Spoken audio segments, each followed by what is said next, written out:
Well, welcome everybody to this Forever Bristol City podcast Summer Special. I think you know why we've done one today, because the news is that Liam is on his way. I called this going, gone. Well, he hasn't yet. There's nothing, no white smoke come from Carrow Road, or not even a whisper from Ashton Gate. But then why do they have to report on something that hasn't happened yet? I'm delighted to be joined today for this little chat by Les, regular Dave Tubby, and the illustrious exiled Robin, Paul Binning. We've all sort of come away from our lunches to talk about this and that. Paul, you first. And I say, we're not going to have any structure on this really, but I'll try and ask you all the same question. Are you shocked by what has happened in the sense of this alleged move to Norwich has happened, or has it been on the cards in your mind since we lost to Sheffield? No, I think shocked would probably be fair, certainly in terms of the speed of it and the timing. I think as days go on and you sort of hear little snippets here and there, you sort of work out maybe how things have happened, how things have come about. But yeah, I don't think anyone was expecting us to come back from Bramall Lane last Monday and then find out in the week after that our manager's on his way to a rival club in the division. Saying that, I have been saying for weeks that actually our form and what he's done in terms of performance this season is going to see him linked with inverted commas bigger clubs. I mentioned the relegated three naturally on a pod at some point. They look like they've covered their bases in terms of who they want in. I'd still have been interested to see if Kieran McKenna had ever left Ipswich. I suspect he would have been a very, very strong contender for that role as well. So yeah, I'm not entirely surprised that we're not starting the season with him. I'm probably surprised at just how quickly it's panned out and happened. There's your thoughts on the timing. You know, was he tapped up through these unofficial channels before we even played Sheffield United? Well, if you're going to lose your manager in the summer, you want to lose him now and not in a month and a half. Yeah, because then you got time to a replacement, and even though he hasn't gone yet, you can guarantee that behind the scenes they've got a list of people who they're going to want to talk to, or they've had little chats with already. I'm not disappointed that it looks like he's on his way out. I was one of the people who supported him all the way through when there's people on here saying he should be sacked and all that. But if you go back to that good run we went on at the end of the season, the one thing those games all had in common was that we had a lot of luck in them. And I don't think it was some Manning masterclass. Do you know what I mean? If you look at Hull, they had a player sent off. We got a draw. If you look at QPR, they could have been 3 or 4 up at half time. Leeds and Luton, we were awful. West Brom, 1-1. They had a handful of chances. They get a player sent off. We get a goal from a keeper howler. Sunderland, they get a player sent off after 10 minutes. Preston was awful for 80 minutes. This idea that he's had some kind of huge impact that I was willing to give him time for, I think it's questionable. And I think maybe Norwich have looked at those 2 months and thought, wow, look at this bloke. And actually maybe not done the diligence that they need to.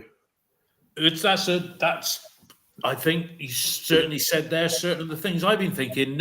Dave, the timing, all of it. I mean, Les has made good points about the run. It was a now or never season for us, really, because 68 points normally gets you where we aim for or seem to be 8th to 12th. But is it all come as a bit of a shock?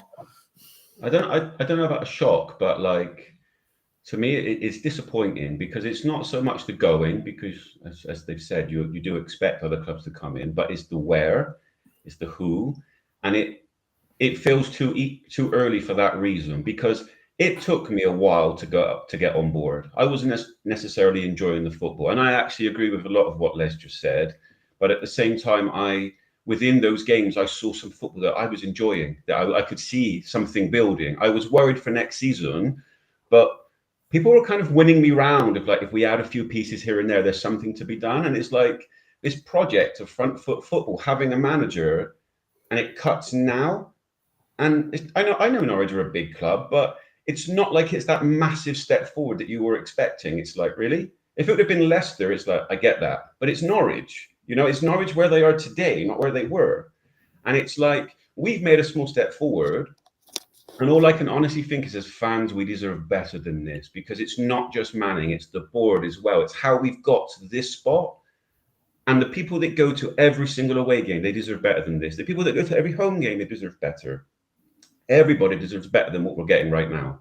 Deserve better from whom there, Dave? From Liam himself, or from the board, or what? Because sorry to interrupt. There's a post on OTIB at the moment. You know, haven't we had our best season for 17 years? Why all the discontent? But who are you putting the blame of, if that's the right word, Dave? Everybody, you know, look at the season tickets, look how well they're doing, and it was silence. And then once you've got the money, all of a sudden, nothing's going to change in the budget. There's an excitement from fans, from Manning himself to leave right now. This is the guy that supposedly is good on the grass, does his best work there, and yet part of the reason of going is he's not been backed. How is it that these project coaching players always need more money, more money, more money? For me, we're being sold short by everybody at the moment, and it's literally 1 week ago or 2 weeks ago we're in the playoffs, and now we're back here again. Yeah, it's good. Paul, you're going to put your finger out there. I was going to ask you the next question. Just touching on Les said in terms of Norwich, if they sort of bolted a bit early.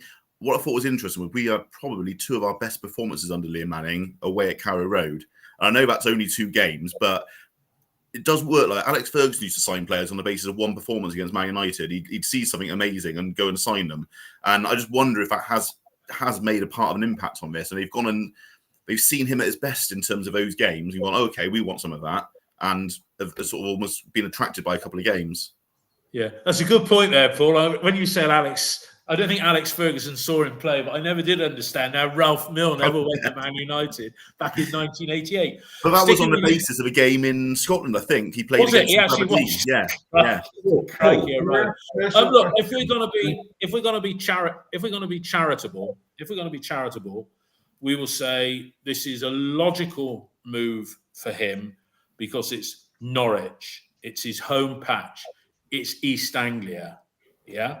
I'll say this from the club's point of view, when they get round to saying something, when something happens, because as we're recording this, nothing's happened officially.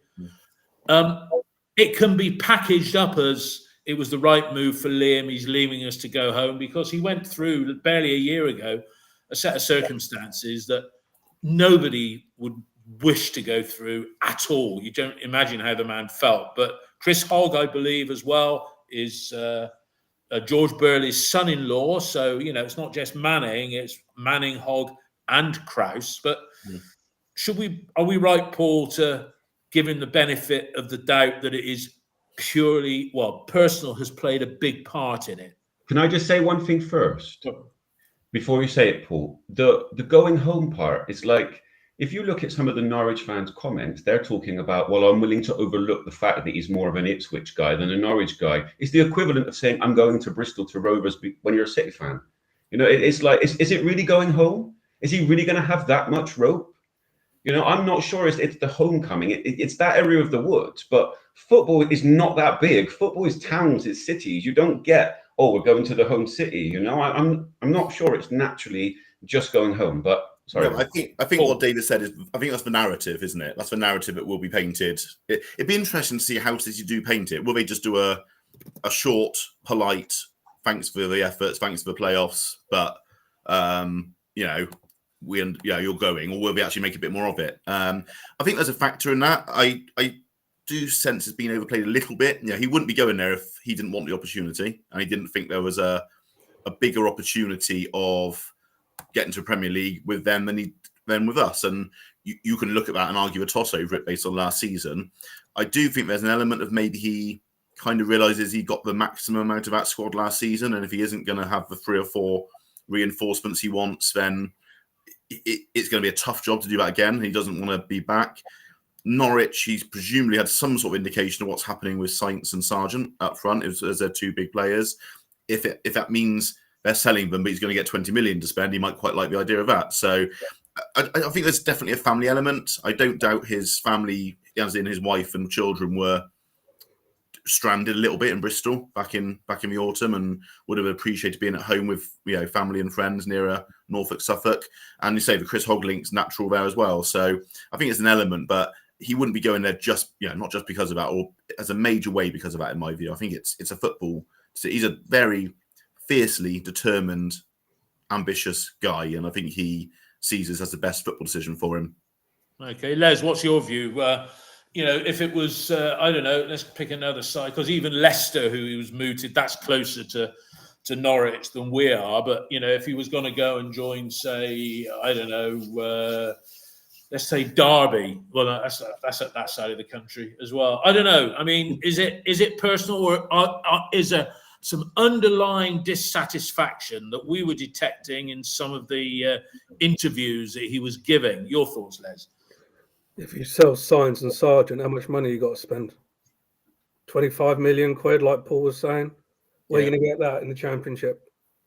Yeah, that's the deal, I think, because they're going to go for more than that, and then you'll get to reinvest some of it. They won't let them reinvest it all at Norwich.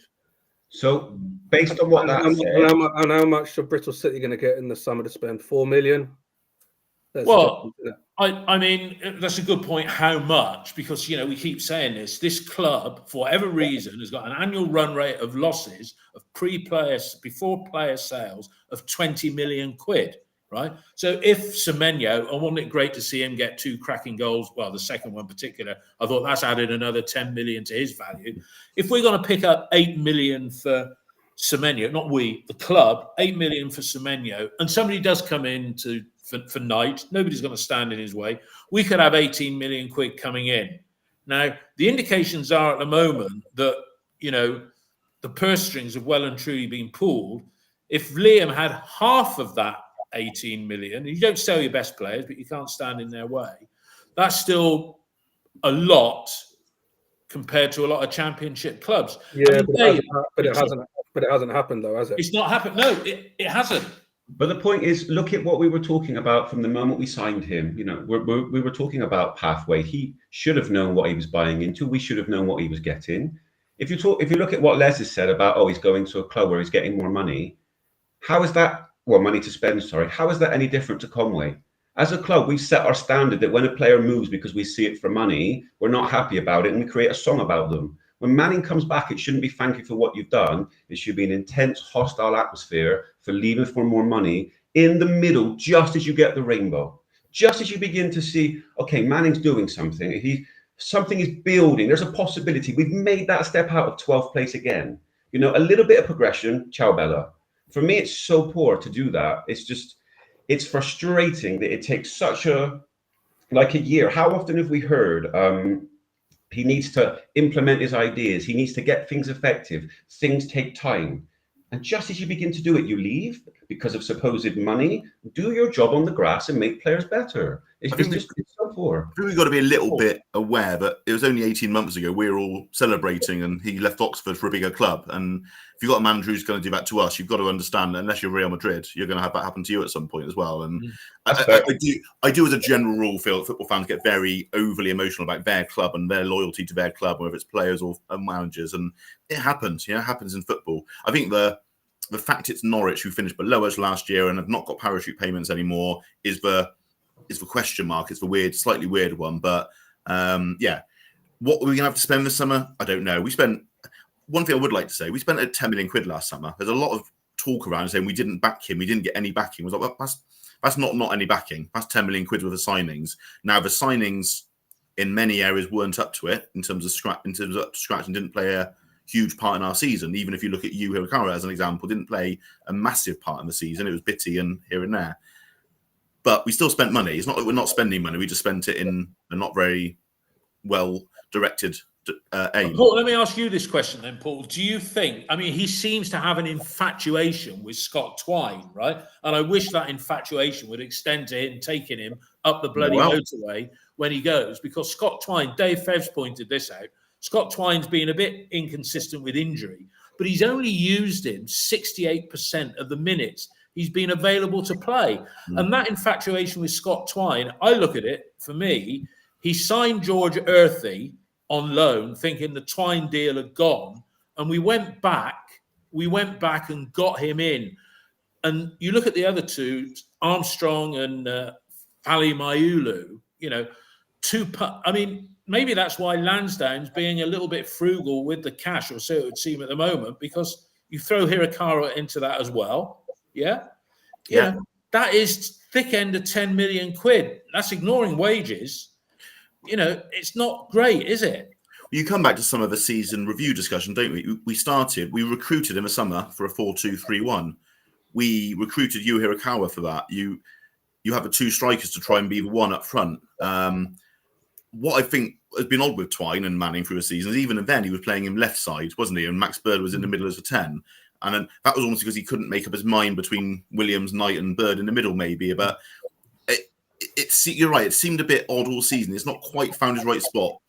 Funny enough, I thought both Twine and Mehmeti had their best period when we just had switched to the 3, and they were playing in the 2 behind Wells. I think it was mostly Wells at that point, and they had their best probably 6 to 8 weeks of a season and scored a few goals. And Twine was starting to show his quality a bit. But yeah, the injury just seems to set him back massively. He hasn't settled back in the team at all since he came back from injury. He hasn't really had any impact. And unfortunately, while he keeps throwing himself on the ground, even if he's being clipped, if he throws himself on the ground like a dying swan, he's not going to have a lot of fan warmth towards him. All right, let's have a view. Les, the transfer window, we got to the playoffs for Christ's sake, but, and you can't take that away. That's what the record books will show. But the last summer's transfer window was a balls up. Bird had already been signed in the January, and McNally was, maybe the one that tipped things over. But, is that why the owner is feeling the need to be frugal because he doesn't trust the recruitment? And that's a whole separate story. We'll come on to that in a bit. Well, I mean, Manning green-lighted the deals last year, didn't he? He's not going to sign. They're not going to sign someone who he doesn't want. How many times did he play Mayulu up front with someone else last season? How many times did he play Sinclair Armstrong up front with someone else? Not once. So if something ain't working, and it didn't work with those two clearly, you got to try something else to try and get the best out of him. And he didn't do that. And that's one of the issues I had with him. He was so one-dimensional. I mean, he was asked in interviews, wasn't he, will you ever play 2 up top? And he gave an answer which was very clear, which was no. So that's the way football is now. Yet the teams who played against us were most effective when they played 2 up front against us. So we spent all that money last year. And Manning, this saviour, this unbelievable manager who's wanted by Norwich, didn't get the best out of him. So, people write these players off all the time, but then you might get someone in who might make them better. Well, that was the whole pretext of bringing him in, Dave Tovey. Dave, when he was brought in November 23, we had an owner group, the owners, the Lansdownes, saying, we've got a top 6 squad and we're bringing in a man who can get them on the grass and make them better. Now, I had a little joust with somebody on the forum over the weekend. I can't think of a player that he's made better. Now, somebody on that said, Naki Wells, he had one of his best goal scoring seasons. I don't recall people saying Nigel Pearson made Andy Vyman a better player when he scored 23 goals in that one-off season. So as he's got to the playoff, it's smoke and mirrors almost, really, isn't it, Dave? First of all, I do think he's made Jason Knight better.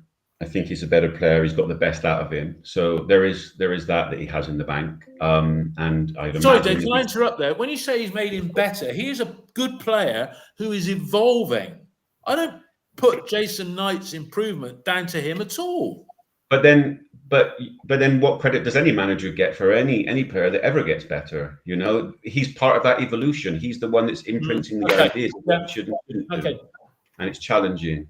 But no, I take your point in general. So, I've forgotten what your question is, even though I took your point. Can you repeat it? Yeah, no, the question was, it's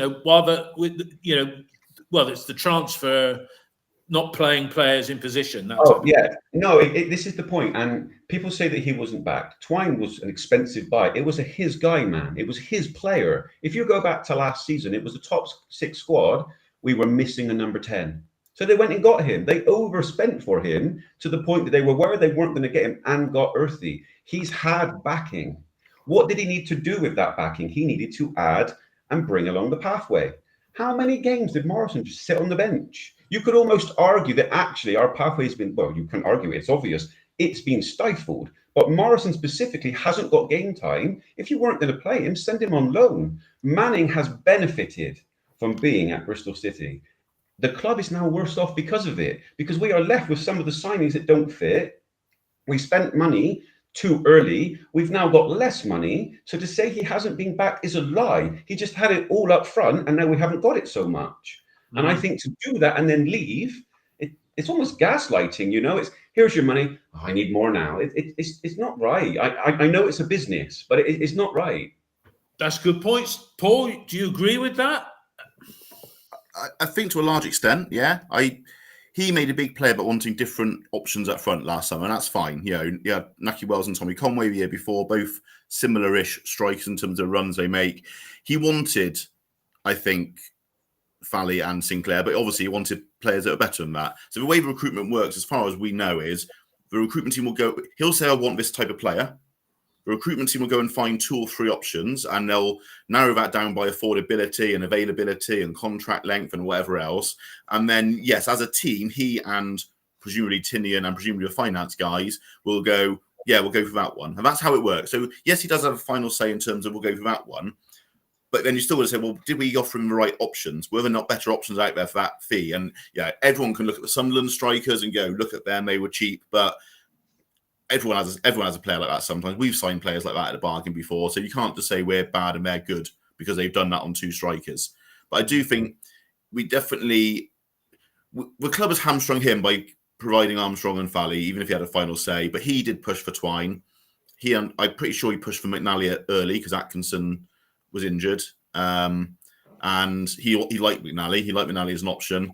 And that was ultimately what took us over our budget. It's 50-50 for me. I think he was part of that decision-making process. He's part of that committee. But we've got to provide better options up front. When was the last time we signed what you call a really good striker? Really top 6, top 8 standard striker? That's a good question. I'm struggling to ask that. Well, I mean, it's interesting. But Naki was probably the last one. And I mean, Naki's 35 in the next 3 weeks, you know, and who expected him to be playing as many minutes as he did? I mean, the thing is, you know, you say he's part of the decision, and, you know, and that is him and Brian Tinian and, God help us, John Lansdowne sitting there. He could say, well, I'd rather have one player that costs me 4 million that's going to cost me £12 grand a week than 2 players that are going to cost me the same wage, but neither of them are going to break through. You know, you could, you know, what I know he's been released now. In fact, he's gone. He's gone to Gillingham, I think. Seb Palmer-Holden could have been no less effective than what either of those 2 were, realistically. The issue isn't selling. The issue is that we don't know. We never saw, really. You know, I guess if you're selling it to Gillingham, you have to say sometimes you're selling players that's part of the academy. You can't expect every single one to come through. But the issue this season is we just haven't seen any progression. So we actually don't know. And the only thing we can say is, well, the academy is not actually that good right now. And that means that someone's not doing their job. And can I ask a question? Because at the moment, it's like we're talking about the Manning side. But in terms of like the turnover of the club, the money we make, don't you think that the structure itself just wastes tons of money down the drain, and we're not very effective in how we spend our money as a club, and that's why we seem to have less of it when clubs around us seem to be spending it for fun? Les, you got a view on that? The money? I don't know. I don't know what goes on in the club. I don't think we know. I think there's better people than us, Dave, who know more about the broader elements of football finance. I mean, as we say, you know, we've got double the gates that Millwall get, and they were competitive last season. They were in it right up until the final day. We got double the gates that they've got, and they're not losing 20 million quid a year before anything happens off the But field. isn't this the issue? Is that like there's such a lack of accountability across the board, because you've got one set of people almost setting you a budget, and then another set of people have got to go with that budget, and then you've got a manager who's got to pick between a couple of selections. So everyone's got a slight bit of responsibility, but no one is actually responsible for it. And what it leads to is a statement in January saying, well, we meant to sign 4, but we accidentally signed 7 players. How do you do that as a football club? It should never happen. Yeah, I think that was a big issue, wasn't it? And that again, to me, that suggested that was Manning putting pressure on. So always talk about him being a yes man just because he came from League One. That's nonsense. He pushed for Twine. He would have been pushing for Earthy as an alternative when we thought we weren't getting Twine, and then said, "Oh yes, we'll take both." And I say, undoubtedly push for McNally too. I think it's some interesting comments in the thing about who does what, and so if you assume that the manager is heavily involved in the process, and that's Pearson and Manning, I would say until last summer we'd actually probably had 4 or 5 pretty good transfer windows in a row. If you look at our squad, the likes of Knight, we brought Berber's the last one, but Knight, Tanner as a squad player, Dickey, Atkinson, etc., etc. So that's the first one that Manning has been directly involved in, and it's probably not great. I mean, I'll throw another name in there in that little group: Taylor Gardner-Hickman. What a versatile player he would have been, in our hour of need, because he wasn't the greatest. He was a good squad player. And look, great. Really pleased that George Tanner has signed a new contract. That's great. But my immediate reaction when I saw that was good player, but not somebody that I'm thinking, wow, we've kept him on. But I agree. Isn't it? There's something fundamentally wrong there that you're signing players to contracts and then your manager leaves in the space of a week. Because the new guy coming in, you're now assuming that he's going to want those guys. It doesn't make any sense. You're basically hamstringing him straight away because it's, by the way, we signed these 2 guys to contracts, but we don't know which way you want to play, how you want to do it. Because if the new manager comes in and he's I'm a free at the back guy, where's Tanner fitting in there? He's not a right centre back. He's not a right wing back. So you're assuming and hoping that now you're getting a back 4 guy, and yet our best work was done as a back 3. It's just a complete circle of whatever inappropriate word you want to add. Yeah. Les, you've been sitting there quiet at the moment. I mean, is it a mess? Are we in as bad a mess as we were when Pearson took over? No, I don't think we are in as bad a mess. And I think offering Tanner and Pring new deals makes sense to me, no matter who the manager is, because Tanner's going to be on relatively low wages, I'd imagine. He's a squad player. He can fill in different positions. Pring is, when fit, in my view, one of the best left backs or left wing backs in the league. Obviously, his fitness record is slightly concerning, but if he's used wisely, maybe if we get rid of Roberts and get someone else in, then he can perhaps take a bit of the load off him. So I think it's a club being sensible in tying down some assets with those two. And, look, I don't know what goes on behind the scenes. I know the names of the people. I have an idea what their jobs are. I don't think it's as big a deal as everyone makes it out to be. No, that seems sensible and balanced there. Paul?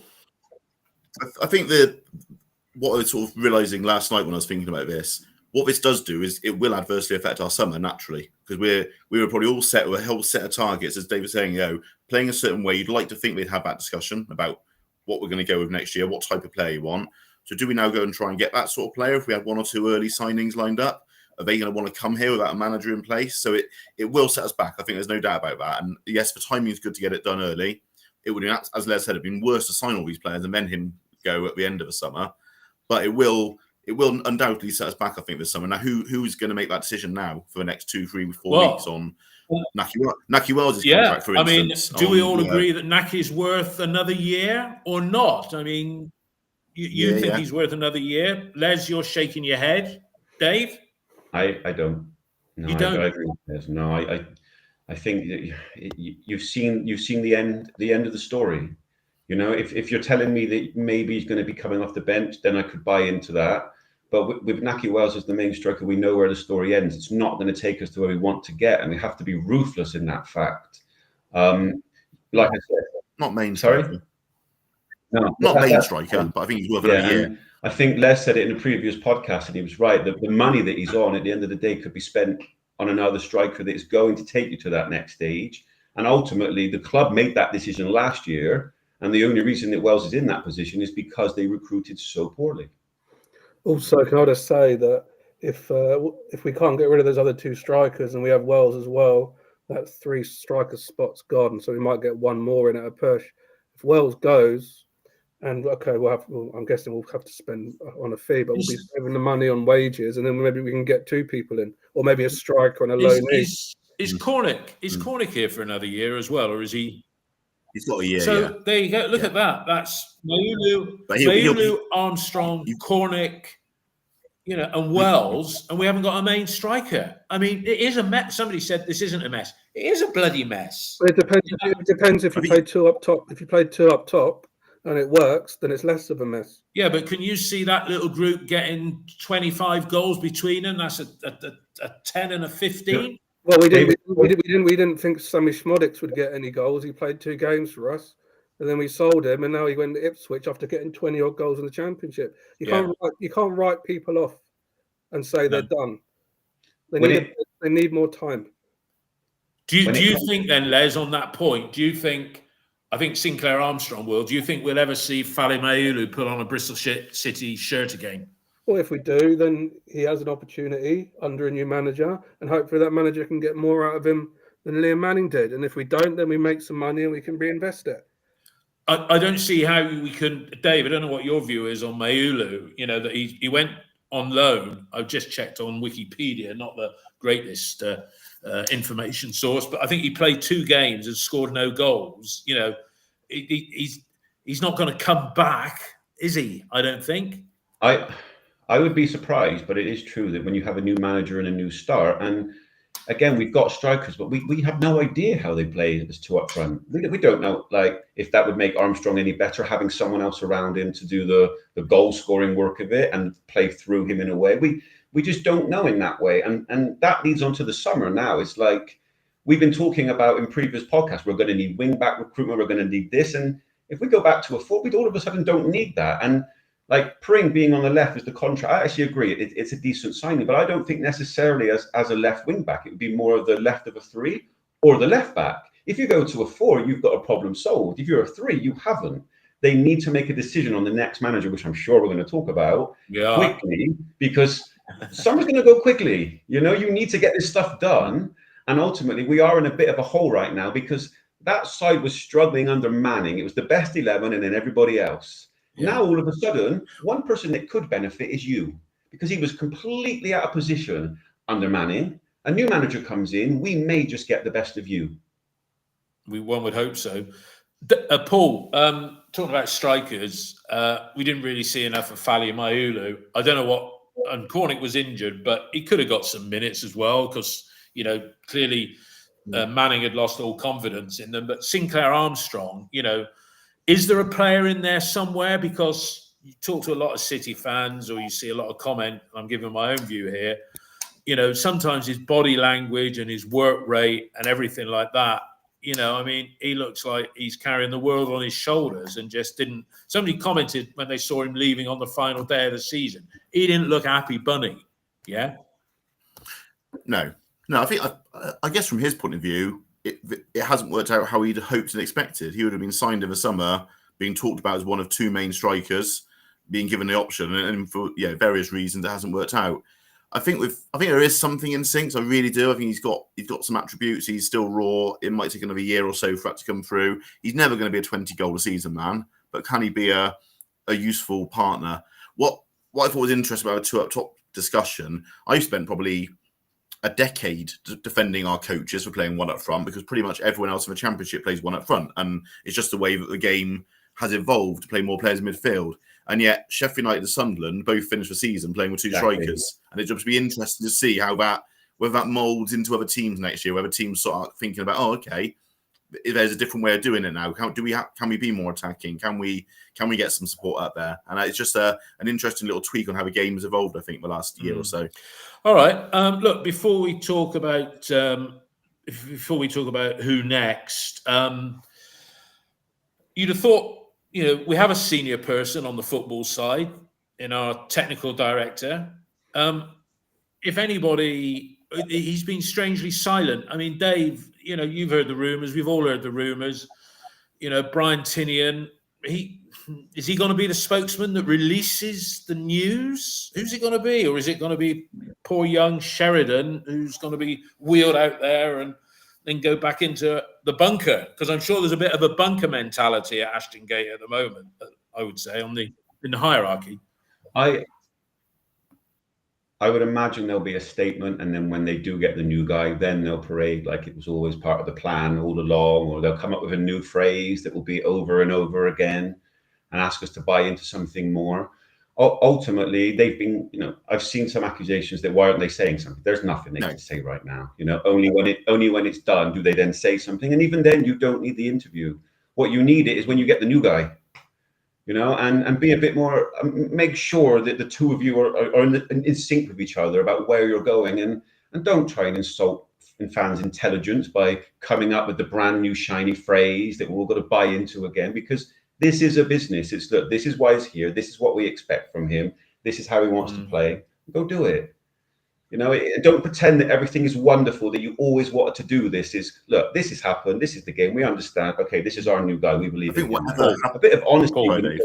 Whatever happens with Tinian in the summer, and I think there's still quite a groundswell of opinion that he might be off somewhere or might be leaving one way or another.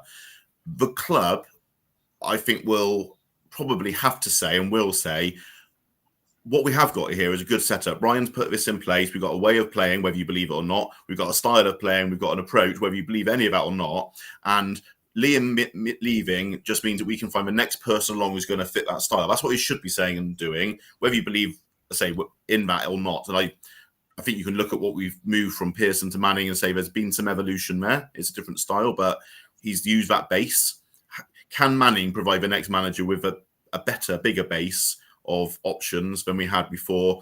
Remains to be seen, but they will be saying that, I don't doubt. They're not going to be coming out and saying, oh God, it's a disaster, we've got to start again, we've got to rip this up and start that again. But they'll be saying that even if someone new comes in and changes things behind the scenes that we don't see. And one name that's been bandied about, if Brian Tinian goes, and there was a rumour, there's always rumours, everything's rumours until it turns into a fact, he was going to go to Sheffield United. Yeah, it'd be fun. Les, if somebody like Rob Newman came in as director of recruitment or technical director, and he's cut his cloth at Man City and at West Ham, do you think that would be a good thing? Or do you think he has been shopping at Waitrose, never mind at Aldi or Lidl? Would Rob Newman coming in, if Brian Tinian leaves for whatever reason, be a positive move in your view? I don't know, because I don't know if Brian Tinian is I read the forum, I read people say, oh, there was this incident. I've got no idea what happened. People are saying all these rumors, I've got no idea.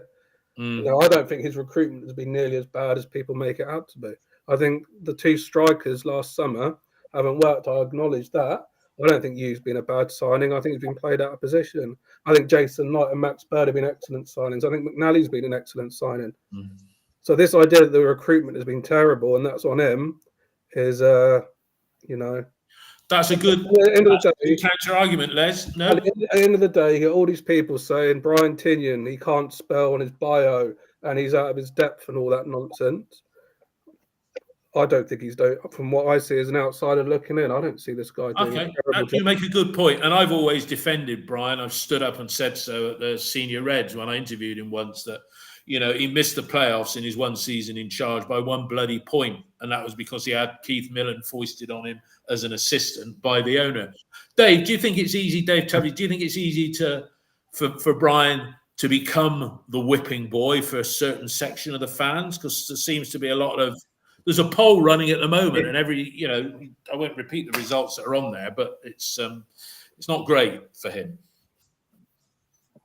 Yeah, okay, he can become the whipping boy to a degree, and Les is right in terms of not all signings are bad, because there are some pretty decent signings. No one would say Bird was. The issue that you get is that he seems to portray that whatever part of the club that he's involved in is the most important thing in the world. So when it was the academy, it was academy. When he was in charge of loans, it was all about mass loans for everybody. Now all of a sudden it's recruitment and it's this. And it's now the academy all of a sudden is not quite so as important as getting into the first team, but they still mention it, but it doesn't quite happen. I don't necessarily think that he helps himself. How often have undisclosed fees become very disclosed in a radio interview, and you think, are you doing that because you've been told you can, or are you just doing that for fun? Some of the stuff that is held against him, You can't do that in that position. If your LinkedIn account isn't spelt right, people are going to see it, and that's your first impression of you. And ultimately, when you are doing business, that stuff shouldn't matter, but it does. And if I went into one of my classes live wearing shorts and t-shirt in an office, people would judge me on it instantly. How you portray yourself, unfortunately, good point. It does matter. Paul, Dave Fevs has said on the text feed here, Brian heads up the football. If you want that job, you take the accountability that goes with it. I mean, we've had no real statement from the club. The only interview we've heard post Sheffield United was the interview with Liam Manning that was done not even 24 hours after that game had finished. So there's been nothing about the retained list, contracts, anything. The finger's stopped. The finger's got a point in that direction, isn't it? Yeah, but he's absolutely head of it, and absolutely has to take responsibility for things that are happening. I think again, we ask for statements and things too much sometimes. That's not their business. They don't do that. They get on the job. They'll pick a time to make a statement. They don't have to make a statement about everything. They will do that pre-season, undoubtedly. I thought what was interesting is how Steve Lansdowne was suddenly back on the radar the last month of the season, doing a couple of interviews, because he hasn't been involved for 2 years, basically. Brian's been rolled out. John's done a couple. They've probably not gone as well as they should have done in terms of general comms and stuff being said that maybe shouldn't have been said, or not being said as well as it should have been. So it's interesting that he maybe felt the need to come back in and get involved in that. Maybe it's, I don't know, I'm hypothesizing. Maybe it's because he's... I hear what you say on that, Paul, but don't you think that interview that he gave before the Sheffield United game, the first leg, it created just a slough of despond, because he said, nothing's going to change. There's nothing wrong with what we're doing. And that... Would you rather he said something different now? It wasn't true? He didn't get...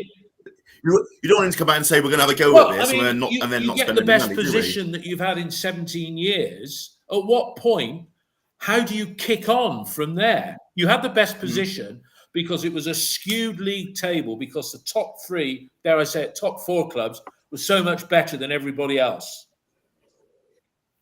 I must admit, I took his wording slightly less negatively as some do. Carry on doing what we're doing isn't spending no money. We spent 10 million last summer. It's carrying on finding Jason Knights, Max Birds, Mark Sykes, Rob Dickey's, players around that million to 2.5 million fee who we can build into. That's what I saw it as. I think people are easy to jump on it. It doesn't mean we're not going to sign anyone. But you have to actually give the impression like you actually don't want to spend money, because if you come out and say we're going to have a real go at it this summer, other clubs are like, ching, ching, ching. Okay, let's talk about the future, because as Les said right at the beginning, Liam's going now. It's not even May. Gone. We're still May. Players get back for training on the 1st of July. We haven't got a training camp sorted, I read the other day. And, we've only got one pre-season friendly arranged, unless I'm not up to date, and that's against Western. We're not going to get a manager who's in a job, because we'd have to pay them compensation. I wonder if the money that we get for Liam, who isn't on 800 grand a year, I think he's probably on 400, and that's the equivalent of the 2 years remaining on his contract. So we're going to get an out-of-work manager. I say, looking at the list of out-of-work managers, it ain't a bad list at the moment. And it can break down into very unlikely, and by that, I mean the likes of Sean Dyche and Steve Cooper, to bang average that will, I'll say it, piss everybody off. And that's somebody like Luke Williams. And top of that little group, maybe Rob Edwards, who did have success with Luke. And you can't take that away from him. But there's a whole gaggle of people in that list that would, you'd think, give them a chance. A lot of foreign coaches in there. Dave, what if you had to pick a short list of 3 now, what would it be? My first instinct is like, generally when managers have been signed in the past, I've either really liked them and they haven't done well, or I've been a bit on the fence and they've done fantastic. Cottrell will be an example. I thought it was a bit late, and he comes on and is amazing. O'Driscoll, it was like, this is the perfect signing, and look what happened next. In terms of managers available and managers that aren't, because of what's his name, Bristol City FM on X, he's posted one guy that he likes, Escobar, and if you read his tweets, what he talks about football, he gives one as such as, I don't think I've ever divorced winning and development. For me, you have to do both. That's the kind of mentality we want from our next manager. A manager that understands you need youth all around the club. You need the pathway going on along with players, because ultimately, as soon as the season's done, you push on. But to give you the short answer, him or Sellers? Sorry, who was the first one? Who's the Skubala from Lincoln. Okay. Skubala. Les, any thoughts? I think the obvious one is Rob Edwards, because I don't think it's a particularly exciting managerial appointment if it happened, but he is quick. It'll be quick, and I think they will. I think they will pay compensation if they need to, but I think they'll be worried about the time. And I think he's someone who has achieved quite a lot on, I'm assuming, so I don't know for facts, not a huge amount of money at Luton. He took a team, made the players better, got them in the Premier League. He's someone who I've read, I don't know if it's true that we've tracked previously. He's someone who's going to fit the mould of being a positive figurehead for the club. I'd like Gary O'Neill, someone like that. I don't think we'll be able to get someone like Gary O'Neill. I don't think he'd drop down to us. Sean Dyche wouldn't drop down to us, and we wouldn't go for him anyway, but he doesn't build on Manning, does he? So I think the obvious one, and when the odds come out on it, I reckon he'll be very, very, the odds will be very, very short on Rob Edwards. Paul? Yeah, I think Rosini is probably on that list as well at the top. We're not going to get. It's a shame, but he'd probably be up there. I don't agree. We'd not necessarily go for compensation. If you look at someone like Musinho, Skubala, Muslik maybe at Plymouth, who's done a reasonable job since he came in there and made some good signings, I don't think we would be averse to paying the sort of fee those sort of clubs would want. Ruben Sellers, I think, has been widely mentioned. Some debating how good a job he's done, but I think he's been at two clubs that have had issues in terms of Reading and Harlan. He's tactically strong. I think he's a different type of manager maybe. Richie Wellens been mentioned. I think I wouldn't go anywhere near that personally. I just think that's a bit of a too risky. One I'd be interested in is Cifuentes. I don't know how set he is for West Brom. That's been linked, but it seems like he might be set for them. He's on gardening leave at the moment from QPR. But then you're right, Dave. I think there's a list of managers. You go, okay, I wouldn't mind him. Whereas last time, it was called John Eustace was probably the standout one we didn't get. But it was people like Rowett and people like that, wasn't it? We were linked with, and so there's not a bad list. So I think you're right. I think Williams would be underwhelming. I think Rob Edwards will be right up there, as Les said. I think that'd be absolutely. I'd love to say we go and find someone in Germany or France or somewhere that becomes a star. There's a German player who's done marvels with one team called Christian Titz, and as somebody put on the forum over the weekend, they're probably the same age as me because they lived in the era where the crowd were able to chant about Alan, our manager that got us to the top, and in his lifetime there we had to make two rude chants, but I don't think they'll go abroad. I think we had our fingers burnt with Benny when we went abroad. But, we did. But that's 25 years ago, isn't it? The game's changed as well since then. It's a different game. And again, it depends what your strategy is ultimately. Do you want to go and attack the continental player market? In which case, do you want some knowledge of those German and Swiss and Austrian and French leagues? And will that help by having a manager or coach who's worked over there? Yeah. It's funny because we're almost becoming like our own version of Chelsea. Like we lose a manager being mid-table. Now we lose a manager of hitting the playoffs. We're moving up and people are leaving. And you've got to imagine that. Why wouldn't we be an attractive proposition? Because ultimately, any manager would be looking at that and say, well, that squad got sick. I believe I can work with that. I can add a little bit to it. I don't need massives of funds because the work is there. And I think that they would get not an easy ride, but a bit of benefit of the doubt to start with in the way that Manning didn't. And I include myself there because the way that everything happened before, it was, for me, it was just a sour taste. This time it won't be.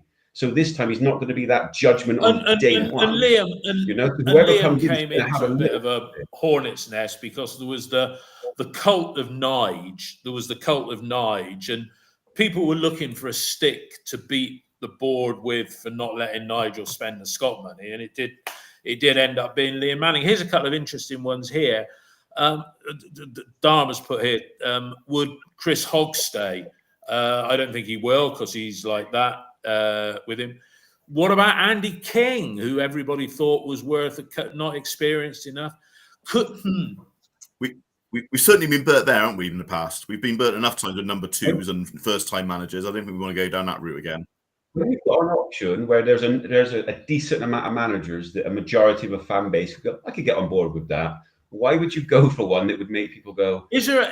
Well, put it another way. Then, sense. is there an elder statesman manager out there, or individual, an elder statesman that could play a true director of football role? So you say, Brian, you deal with the recruitment, and we get a good young coach on the grass. But we got somebody who the people would sit up and think, yeah, he might be 65 years old or more, but he's sat there as a father figure who knows something about football. Paul, you're sort of agreeing. Can you think of anybody who fits that mold? Oh, sorry, Nigel Pearson. Sorry. No, it won't be him. Oh, but does that model work? I don't know, not quite in that way for me. I think, say you had Rob Newman coming in as technical football director. I think that's enough in that role. You don't need someone else in it the lower level. I don't see that at this point, I must admit, although football clubs generally do tend to swing between experienced and inexperienced and up and coming, and they tend to have a little cycle. But I think the way this has happened, they'll be keen to have some continuity. They'll be keen to have someone who can come in. Again, in their eyes, fans can be very critical. Fans can be sometimes over the top. They'll see a squad that's progressed from 10th, 11th, 12th to 6th. They'll see a squad of core players. I think this is something I said recently. We've got a real strong core of players who are 26 to 28 years old. They've probably got a year, maybe 2, before that has to get disbanded because they start running out of legs. And you're talking Max, Pring, Viner, Dickey, all those players were in that area. So I think they'll look at it and want continuity, and I think they'll want someone who can come in. And we are going to be an attractive proposition. I've seen a few comments saying we're not. We are. We absolutely are. We're a stable championship club. Why are we an attractive proposition, Paul, in your view? Well, we're stable. We've been in the championship for a number of years. We're not up and down in League One. We do give backing, whatever fans think. We've just gone and signed 7 players last summer. We're signing players that people would look at and go, oh, yeah, I wouldn't mind playing with him, like Jason Knight and Rob Dickey. Play people who players would respect and want to be part of. So we absolutely are. And ultimately, we've got an owner who's been there 25 years. He's not a foreign owner. He's not going to come in and do something completely random and weird, whatever we think of him and his approach. So we are there might be 1 or 2 get a little whisper off Nigel or a little whisper off Liam or whatever it maybe if they're mates and they just don't fancy it. But we're generally a pretty attractive proposition, I think. Something that I think the board actually are good at is that they're not exactly known for pulling the trigger. How many different managers have gone on bad runs and they've stuck by it and been patient, and as a football fan, it's easy to get really frustrated and be like, enough is enough. But they stand by their man until reasonably it's not possible. And what football manager is not going to be excited to know you get to implement your ideas? We know there are going to be some down moments, but we will back you until we can't anymore. You would of course, will be an attractive proposition to any manager. It's just about ultimately making sure that your ideas match. Because if you go for Warnock now, I get the reason why that would be to some people. For me, it's a no. But ultimately, you're going for the here and now season to get up there where there's no guarantee that it'll suit the players that we've got. Fundamentally, you want to build on what they have been building on. You want to build on this extra, but just bring a little bit more. And there are enough good managers out there that you go for someone for today and for tomorrow, because it is possible. You don't have to only focus on this season. You can focus on this season and the next season ahead, and the next season ahead, and with financial fair play. That's true. We'll talk about the focusing on further seasons. Les, do you think we're an attractive proposition to the managers that are listed, or do you think the football grapevine views Bristol City what we are, a nice club that you'll get away with having a bad run before you get bullet, but don't cross the chairman, don't say anything untoward? Because I think the one thing that I thought when Manning was on his way, even if in some shape or form, was when he praised Pearson for the foundations that he left in place for him to take on. But are we an attractive proposition, Les? I mean, you get some idiots out there, don't you? I read a couple of people say no manager worth their salt will come to Bristol City and work under the Lansdowns, and it's just bollocks. If you went to Marty Cifuentes, who's a very, I think, tactically astute manager, and offered him a job if he was available, he'd snap your hand off. If you went to Ruben Sellers and said, we'd like to offer you the job, he'd snap your hand off. Rob Edwards would snap your hand off. Luke Williams would snap your hand off, because football management is one of those jobs where if you don't achieve over time, the opportunities dry up, and then you find yourself like Mark Hughes and Steve Bruce, finding yourself gradually lowering down the chain. Like one of them's in League One and one of them's in the conference. So this idea that we're not attractive, to Sean Dyche and Gary O'Neill, we ain't probably, but we're not shopping there. Yeah. So, Alan Kirbishley, anybody? There'll be if they put an advert out for the head of Bristol City job, they would get hundreds of applicants. Hundreds. Yeah. So that's a bit of a misnomer. I mean, it is going to be a hard-working summer because we look at Jason Knight, and he's got an extra year on his. He's got 2 more years with us, but this time next year he's only got a year left to run. Should we be offering him a contract, or should we maybe boost the coffers for the new manager by if Everton come along and offer? I mean, when you look at some of the money that's being offered to players already in the Premier League, I mean, for me, Jason's got to be worth 10 million quid to a Premier League club. That's a bargain. Do you think, Paul, we'd sell Jason Knight for 10 million and look at all the other players that are out of contract or with a year to go next summer? Some bloody hard work and thinking to be done in the here and now, isn't there? Personally, if it was me, absolutely, I'd be tying him down. Even if you then end up selling him in next January, you get more money for him then with a longer contract. I'd be more looking to pick up 2 or 3 of those who are out of contract in a year's time and try and sell them on for a fee. So Anis Mehmeti, Max O'Leary, maybe they're the ones you can go and get a bit of money for and boost your funds, and then find people that you want to move on with. Anis, I really don't know if he would be the sort to want to sign a new contract or not. I really don't know. I think sometimes he feels should be doing more than he is here and should be better. He seems to have that petulance to him, but then that's often the case with a skillful type player, isn't it? They have that arrogance about them and they think they could be doing more. But yeah, I just think there's probably 2 or 3 in that list that you could look at shifting on for $1 million, $2 million, maybe creating some funds that way. Dave, what do you think? I mean, Mehmeti scored 12, dried up. What's the price for Mehmeti now? I mean, he scored 12, but what do you think? What would it tempt to let Mehmeti go? I have no idea, to be honest with you, but what I would say is you listen to offers and you certainly think about it. If it's a year away, you're looking at taking an offer. For Knight, I would be signing or selling, because you're at peak value and you're going to need it. If you've got all these players that are 1 year out, you're going to need as much money as possible next season and over the course of this window and the next one to rebuild that squad. Max, again, is one that I would sell. But for Mehmeti, it's about the right offer. If the right offer comes in, of course you accept it because it's 1 year. And I don't think he's one that necessarily, would you be looking to extend the contract? I'm not sure you would. So you're listening to offers ultimately. Everyone's got their price, haven't they? Everyone. You listen to offers for everyone. Jason Knight you'd like to keep, but why would he sign a new contract here when he can leave for a Premiership team in a year's time? 2 years time, but yeah. In a year he'll be up 1 year, 2 years. Like loyalty, maybe, but I don't think there's a lot of that in football. I'd be tempted to try and shift a lot of these players, to be honest with you. On that basis, get some money. On that basis, Paul, new manager, a holding season for Bristol City. Can we expect 10th or 11th or another assault on the playoffs? Oh, I don't think necessarily, no. I think if you can bring someone in who can continue what you've done, and it's all about recruitment. You're not going to get the same position with the same squad because everyone else will be improving and refreshing. And we keep talking about we only got 68 points, which most seasons wouldn't be enough to finish 6th anyway. But I don't see why it has to be a holding season as long as you get the right one in. And you, at the core, we've still got a strong first 9-10 players. We can all have 2 or 3 pick. Maybe a goalkeeper, maybe certainly a centre forward, maybe one other centre back. But at the core, if you sign 3 of those good quality players in those positions, could make a world of difference. It's gone now, but Michael Cooper at Plymouth would have been potentially one you looked at 2 years ago and gone, we could have him in goal, and that's probably 4 or 5 points difference to what we've had this season, and 4 or 5 points keeps you where you are, at least, if not pushes you up. So, I don't see why it has to be holding at all. No.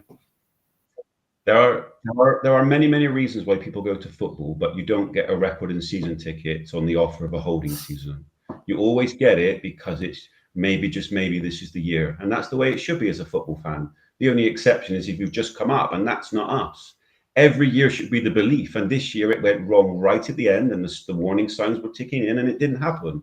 But I don't go into next season thinking I'll take 12th, I'll take 11th now. I want to see us challenging for those playoffs again. For me, we should go into the last day knowing we still got a shot at the playoffs, and that is the target. Yeah. Les? 5-6 signings. Yeah. That's what we need.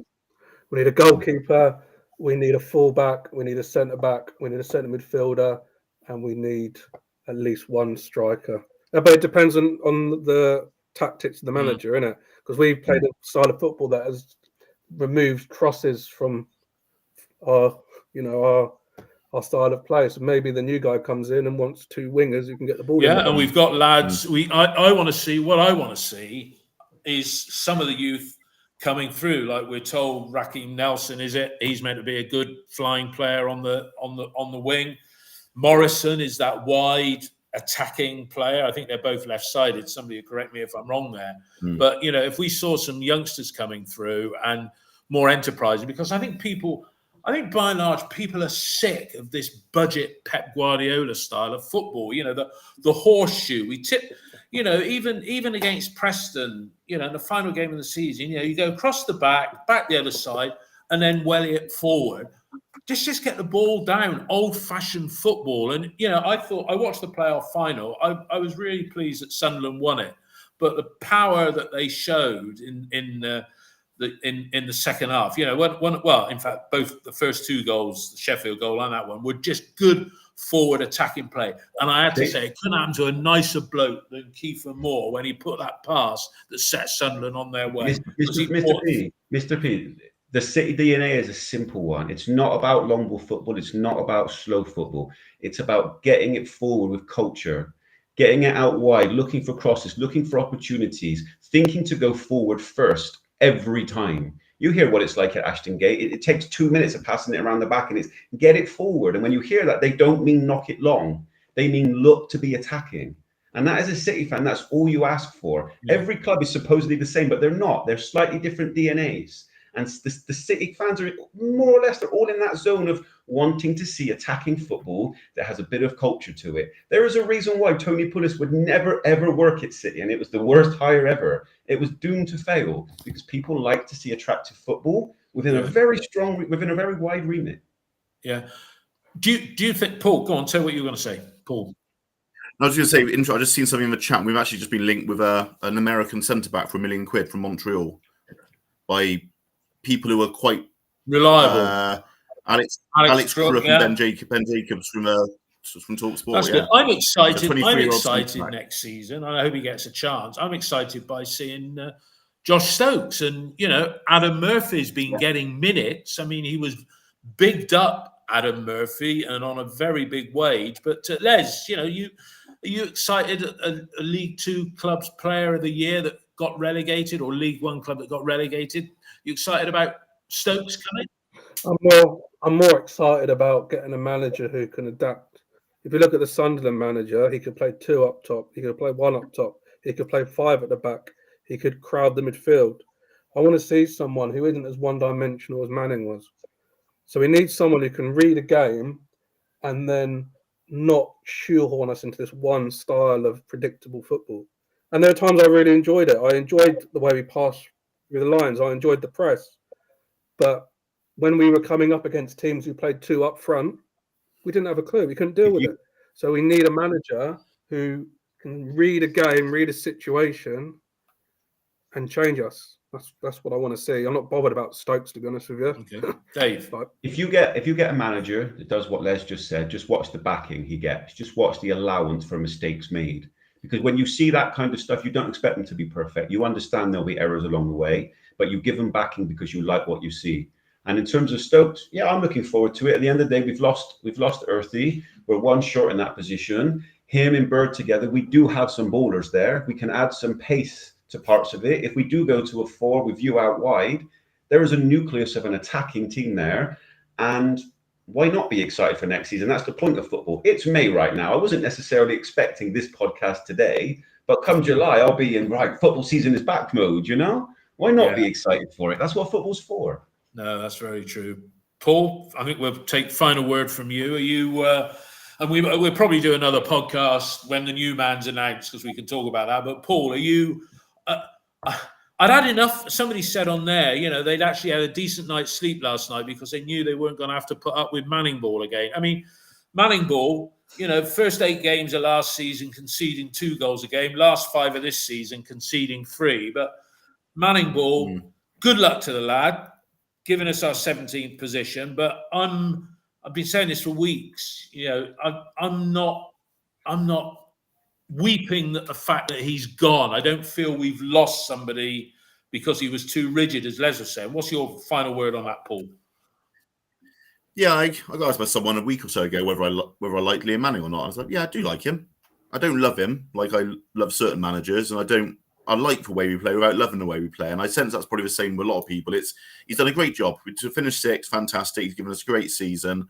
I don't sense there's a big outpouring of grief that he's potentially leaving. And I think that's the same with a lot of people. It's been okay. He's done really well. But there is options out there and there's different ways of playing. And I think that most people will be hoping that we can develop that way. Yeah. Okay. Well, look, everybody, Les, Dave Tovey, Paul Binning, over almost 1,000 people have, they're probably not all listening now, but almost 951 people have bothered to click on the link. So thanks a lot for that. It's been really good to hear what everybody said, the text feeding down the side as well.